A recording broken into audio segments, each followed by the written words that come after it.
과거에 우리는 학교를 감옥이라고 부르면서 싸이월드에 이런 글귀를 올리곤 했습니다. 그리고 요즘 직장인들은 회사를 감옥이라고 부르면서 이런 글을 쓰곤 하죠.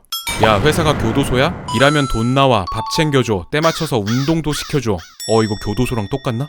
우리는 그동안 영화나 드라마를 통해서 교도소와 수감자들의 모습을 자주 접해왔죠. 그런데 연출이 안 들어간 찐 교도소의 모습은 어떨까요? 진짜 영화에서처럼 패싸움도 막 하고 숟가락으로 땅 파서 탈옥도 하고 그럴까요? 오늘의 교양만두, 직접 다녀오지 않으면 알 수 없는 교도소의 세계 시작합니다. 자, 여러분, 교도소에 대해서 재밌는 얘기를 하기 전에 교도소와 구치소의 차이를 짚고 넘어가야 합니다. 교도소는 재판 후 형이 확정된 기결수가, 구치소는 형이 확정되지 않은 미결수가 수감되는 곳이죠. 먼저 조선시대에는 현대의 교도소 개념은 없었습니다. 죄를 지으면 사형이나 유배, 궁둥이가 터지도록 곤장을 맞으면서 주로 몸으로 죗값을 치렀죠. 그러면 그 많은 사극에 나왔던 감옥은 무엇이냐? 죄수들이 재판을 받기 전에 잠깐 머물렀던 곳으로 오늘날의 구치소와 같은 역할을 했던 곳입니다. 이 옥에 갇힌 죄수들에게는 거동을 하지 못하도록 목에 칼이라고 하는 나무틀을 채웠는데 신분이 높은 사람과 부녀자들에게는 법적으로 착용이 금지됐죠. 그런데 드라마에서 칼을 차고 있는 여자가 있다. 춘향이 목에는 있었다. 이건 극적인 장치이거나 혹은 당시 관리직들이 직권을 남용했을 수도 있는 거죠. 한양에는 옥에 갇힌 죄수들을 관리하는 전옥서라는 관청이 있었는데요. 보통의 관청은 감옥과 재판을 위한 공간을 함께 갖추고 있었지만 전옥서 산하의 옥에 갇힌 죄수들은 형조까지 약 500m 이동해서 재판을 받아야 했습니다. 이때 걸어서 이동을 했는데 목에 있던 칼도 사라졌겠다. 탈옥을 시도하는 죄수들도 있었답니다. 진짜 목숨을 건 빤스런이었겠죠. 수백 년 전임에도 죄수들의 인권에 신경을 썼던 왕도 있습니다. 당연히 역시 세종대왕. 여름에는 탈수가 오지 않도록 죄수들에게 수시로 냉수를 마시게 했고 한 달에 한 번씩 몸과 머리를 씻게 해주었다는데 그 비싸다는 얼음까지 내려주셨죠.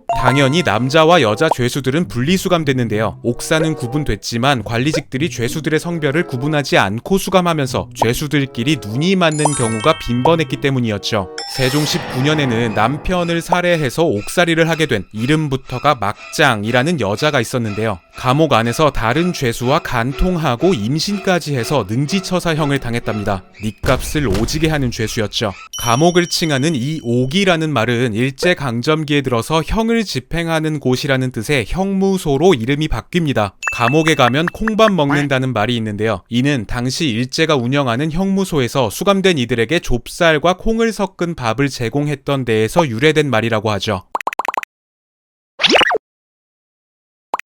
1961년 형무소는 교도소로 다시 한번 명칭을 바꿉니다. 교도소는 국가의 중요한 시설로 분류되어서 내비게이션이나 지도 앱에 검색해 봐도 정확한 위치나 위성사진이 나타나지 않습니다. 혹자는 전쟁 시에 적에 의해서 교정시설이 공격당할 경우 수감자들이 탈옥을 하면서 사회의 혼란이 더 커질 수 있기 때문에 이 같은 조치를 취했다는 썰을 풀기도 하죠. 어쨌든 교도소를 방문하실 분들은 교정본부 홈페이지에서 상세 주소를 찾으시면 되고요. 잡혀가시는 분이라면 주소 같은 거 몰라도 교도소에 가게 되는 수감자들은 죄의 경중에 따라서 S1부터 S4까지 4가지 등급으로 분류됩니다. 이 등급에 따라서 배치되는 교도소와 수감자에 대한 처우가 달라지는데요. S1 등급의 수감자는 어느 정도의 자율적 활동과 사회적 소통이 가능한 형기를 보내고요. S3 등급은 우리가 매체를 통해서 본 것과 같은 일반 시설에, S4 등급은 중경비시설에 수감됩니다. 중경비시설에 해당하는 대표적인 곳으로는 감옥 중의 감옥이라고 불리는 청송 제2교도소가 있는데요. 청송교도소는 총 4개의 교정시설로 이루어져 있습니다. 그중 청송 제2교도소는 1992년 범죄와의 전쟁 당시 대거 늘어난 강력범 수용을 위해서 지어졌다고 하죠. 빠삐용도 울고 갈 만큼 삼엄한 경비와 험준한 지형으로 인해서 개소 후 약 40년간 단 한 명의 탈옥범도 없었다고 합니다.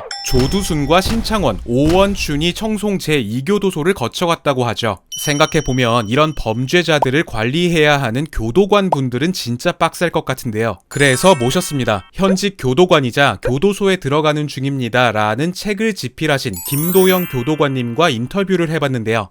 저 같은 일반인들이 생각하기에 교도관분들의 업무라는 것이 이제 수감자들을 가두고 감시하는 것 외에는 또 어떤 게 있을지 잘 상상이 안 가거든요. 어떤 것들이 좀 있으실까요?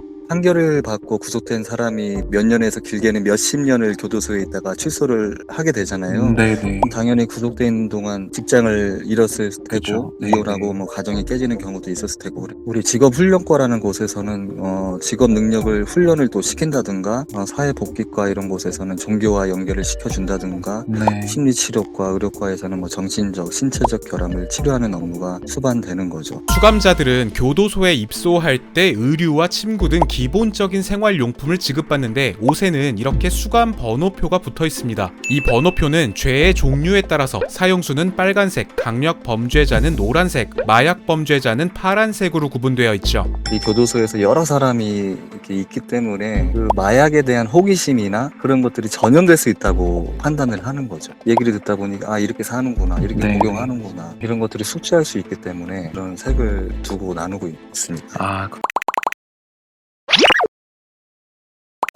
인권에 대한 의식이 사회 전반적으로 높아지면서 요즘 교도소에서는 100% 쌀밥과 함께 4가지의 반찬이 제공되고 있다는데요. 이렇게 수감자들의 인권 신장에 대해서 국민 입장에서는 솔직히 이제 범죄자들에게 뭐 이렇게까지 해줄 필요가 있냐라는 생각이 드는 것도 사실이거든요. 교도관분들도 어떤 이에 대한 딜레마가 있으실 것 같은데 그러니까 이 사람은 타인의 인권을 침해했는데 그 인권 침해자의 인권을 보호해야 하는 입장에 놓일 수도 있다라는 그러네요. 네. 겁니다. 교도소에서 인권을 보호하고 보장하는 이유 중에 한 가지가 교도소를 사회랑 비슷하게 만들려고 하는 네. 시도일 수도 있을 것 같아요. 세상 모든 일에는 양면이 있듯이 수감자들의 인권이 높아지면서 생기는 황당한 일들도 있답니다. 수감자들이 교도관에게 되려 갑질을 하는 경우죠. 야간 순찰을 도는 교도관에게 걸음소리가 크다, 뒤꿈치 들고 다녀라 라면서 고소 협박을 하는 일도 있었다고 합니다. 어떤 수용자들은 저울을 가져오라고 하는 경우도 있어요. 밥이 부족한데 옆방이랑 똑같이 배분했냐 그걸 재보고 싶다 이제 고소하겠다고 하는 경우도 있고 아무래도 평범한 곳에서 근무하시는 게 아니다 보니까 교도관분들이 아니면 느낄 수 없는 어떤 어려움이나 직업병 같은 것들도 있으실 것 같아요. 뭐 문이 닫혔는지 안 닫혔는지 확인하는 습관이 자연스럽게 생겨요. 그러니까 이제 뭐 인원수를 파악하는 습관도 생기고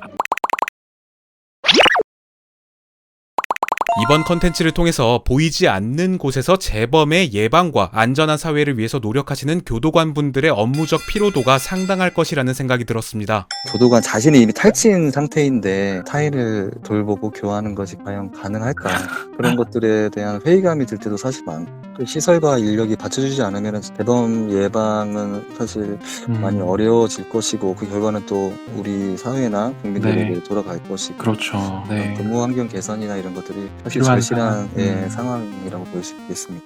교도관분들의 처우와 업무 환경 개선이 반드시 이루어지길 바라면서 인터뷰에 응해주신 김도영 교도관님께 감사 인사를 드립니다. 전화상으로만 뵈었는데도 상당히 좋은 분이라고 느꼈는데요. 실제로 뵙는 일은 없었으면 좋겠습니다. 교양만두였습니다.